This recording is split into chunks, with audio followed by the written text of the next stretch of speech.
Back சைடில் பார்த்தீங்கன்னா நமக்கு பிங்க் கலர் இருக்குது இல்லைங்களா. அப்போது இந்த கலர் டிஃப்ரெண்ட் கலராக இருக்குது. அப்போ சேம் கலரை செட் பண்ணுறதுக்கு அதே மாதிரி தான் டேபிளுக்குள்ளே போயிட்டு நீடில் நம்பர் 2 செலக்ட் பண்ணிவிட்டு பின்னாடி பார்க்குறேன். அங்கே பார்த்தீங்கன்னா பிங்க் கலர் இருக்குது. ஸோ உங்களுக்கு முன்னாடி பார்க்கும்போது பிங்க் கலர் எங்கே இருக்குன்ட்டு பார்க்குறேன். ஸோ பிங்க் கலர் பார்த்தீங்கன்னா இதாக இருக்கு இல்லைங்களா. இதை செலக்ட் பண்ணி டிக் கொடுத்தோம்னா முன்னாடியும் பின்னாடியும் சேம் கலரை செட் பண்ணிக்கலாம். ஆக்சுவலாக டேபிளுக்குள்ளே போயிட்டு ஃபஸ்ட்டு நீடில் நம்பர் செலக்ட் பண்ணுறோம், அப்புறம் கலர் டோன் செலக்ட் பண்ணுறோம். டிக் கொடுத்தா ஃப்ரண்ட்லேயும் பேக்லேயும் சேம் கலரை செட் பண்ணிக்கலாம். ஸோ நெக்ஸ்ட்டு 4th ஆப்ஷன் போகலாம். 4th ஆப்ஷன் போனோடனே பார்த்தீங்கன்னா ஆல்ரெடி ரன்னிங்கில் இருக்கிற டிசைன் வந்து அப்படியே இருக்குது. நம்ம க்ரியேட் பண்ணுற டிசைன் வரல.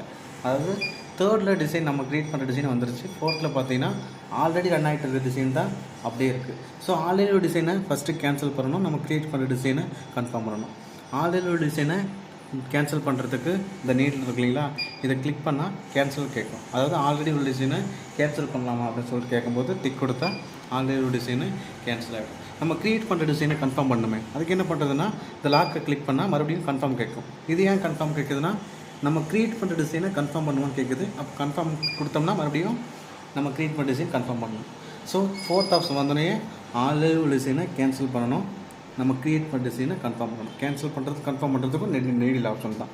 லாக் பண்ணி அன்லாக் பண்ணாக்க ஆல்ரெடி ஒரு டிசைன் கேன்சல் ஆகிடும், இந்த டிசைன் கன்ஃபார்ம் ஆகிடும். ஸோ கன்ஃபார்ம் பண்ண பிறகு அடுத்து ஸ்டார்டிங் பாயிண்ட் சொல்லிட்டு நம்ம ஒன்று செட் பண்ணணும். ஸ்டார்டிங் பாயிண்ட்னா என்ன எதுன்னு பார்த்தீங்கன்னா இந்த கொடுத்துட்டாங்க இல்லைங்களா டிசைனில், இது எல்லோ கலரில் ஒரு ப்ளஸ், இதுதான் ஸ்டார்டிங் பாயிண்ட் சொல்லுவாங்க. ஸோ இந்த டிசைன் பார்த்தீங்கன்னா ஸ்டார்டிங் பாயிண்ட் கொடுத்துருக்காங்க. வேறு டிசைனுக்கு பண்ணும்போது இந்த இடத்துல கொடுப்பாங்க, இங்கே கொடுப்பாங்க, இங்கே கொடுப்பாங்க. ஸோ சம்மந்தமே இல்லாத இடத்துலாம் கொடுத்துருப்பாங்க. ஆமாம், நம்ம ஃபஸ்ட்டு செக் பண்ண வேண்டியது டிசைனுக்கு ஸ்டார்டிங் பாயிண்ட் கொடுத்துருக்காங்கன்னு சொல்லிட்டு செக் பண்ண வேண்டியது. ஸோ நான் செக் பண்ணிவிட்டேன். இந்த டிசைன் பார்த்தீங்கன்னா ஸ்டார்டிங் பாயிண்ட்டு இங்கே கொடுத்துருக்காங்க. அப்போ நம்ம என்ன பண்ணுறோம், இந்த ரெட் லைட் கொடுத்துருக்காங்க இல்லைங்களா, இந்த ரெட் லைட்டை தூக்கி எங்கே வைக்கணும், மார்க்கில் இந்த இடத்துல வைக்கணும். ஏன்னா இந்த இடத்துல தான் கொடுத்துருக்காங்க. அப்போ ரெட் லைட்டை தூக்கி இந்த இடத்துல ப்ளேஸ்மெண்ட் பண்ணுறது தான் ஸ்டார்டிங் மாதிரி செட் பண்ணுறது. எப்படி செட் பண்ணுறதுன்னா இந்த ஹெட்டு எதுவும் மூவ் ஆகாது, இந்த ஃப்ரேமை தான் மூவ் பண்ணி நம்ம அதை அட்ஜஸ்ட்மெண்ட் பண்ண முடியும். அப்போ ஃப்ரேமை மூவ் பண்ணுறதுக்கு டிஸ்பிளேயில் பார்த்தோம்னா நமக்கு left right up down move பண்ணுறதுக்கு ஆப்ஷன்ஸ் கொடுத்துறாங்க இல்லையா. அப்போ நான் என்ன பண்ணுறேன், இதை லாங் ப்ரெஸ் பண்ணி மூவ் பண்ணி ரெட் லைட்டை தூக்கி அங்கே ப்ளேஸ் பண்ணுறேன்.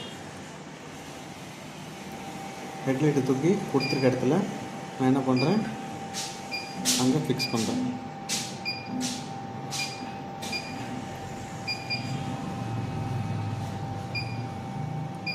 ஸோ கொடுத்துருக்க இடத்துல நான் ஃபிக்ஸ் பண்ணிவிட்டேன்.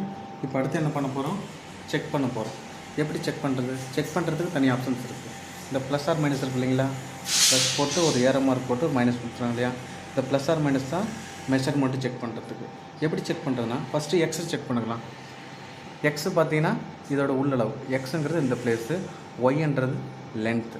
ஸோ ஃபஸ்ட்டு எக்ஸு பார்க்கலாம். எக்ஸுங்கிறது லெஃப்ட் சைடும் ரைட் சைடும் எட்ஜு ஸ்டாப் பண்ணி பார்க்கலாம். எப்படி ஸ்டாப் பண்ணுறதுனா இந்த ப்ளஸ் ஆர் மைனஸ் இருக்குது இல்லைங்களா, இது உள்ளே போனோம்னா நிறைய ப்ளஸ் மைனஸ் இருக்கும். நம்ம இப்போதைக்கு நமக்கு தேவைப்பட்டது இந்த ப்ளஸ் மைனஸ் தான் யூஸ் பண்ண போகிறோம். இதுதான் பேசிக். இது நீங்கள் ஆப்ரேட் பண்ண கற்றுக்கிட்டிங்கன்னா டோட்டலாக உங்களுக்கு ஆப்ரேட் பண்ண வந்துடும். ஸோ பேசிக் வந்து அந்த ப்ளஸ் மைனஸ் தான்.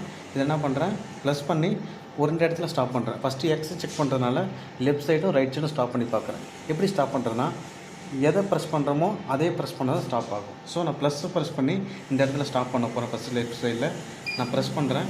ஃபஸ்ட்டு டிஸ்பிளேயில் பார்க்குறேன், பார்த்துட்டு லெஃப்ட் சைடு வரும்போது ஸ்டாப் பண்ணுறேன்.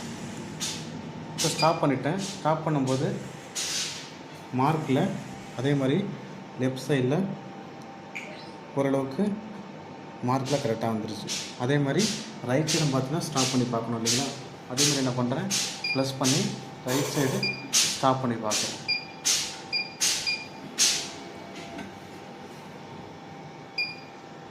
அதே மாதிரி ப்ளஸ் பண்ணி ரைட் சைடு வரும்போது ஸ்டாப் பண்ணி பார்க்குறேன்.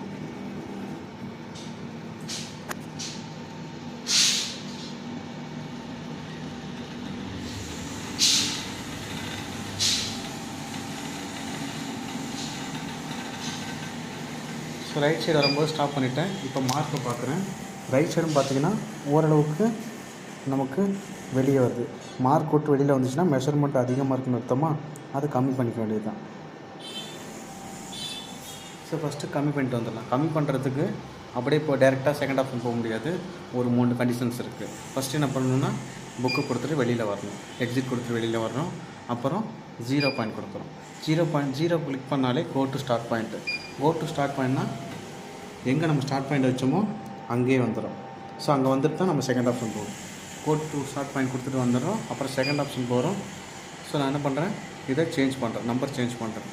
எது இப்போ நான் பார்த்துட்டு எக்ஸ் தானே, அப்போ எக்ஸை நான் எக்ஸுங்கிறது ஃபஸ்ட்டு காலம், ஒய்ன்றது செகண்ட் காலம். ஸோ எக்ஸை கிளிக் பண்ணி நான் என்ன பண்ணுறேன், ஒரு 95 சொல்லிவிட்டு அந்த பாயிண்ட்டை சேஞ்ச் பண்ணுறேன். சேஞ்ச் பண்ணும்போது இந்த மாதிரி இந்த பேட்டர்ன் இஸ் யூஸிங் ப்ளீஸ் வெயிட்னு சொல்லிவிட்டு நமக்கு ஒரு எரர் காமிக்கும். ஆக்சுவலாக இது வந்து ஒரு எரர்.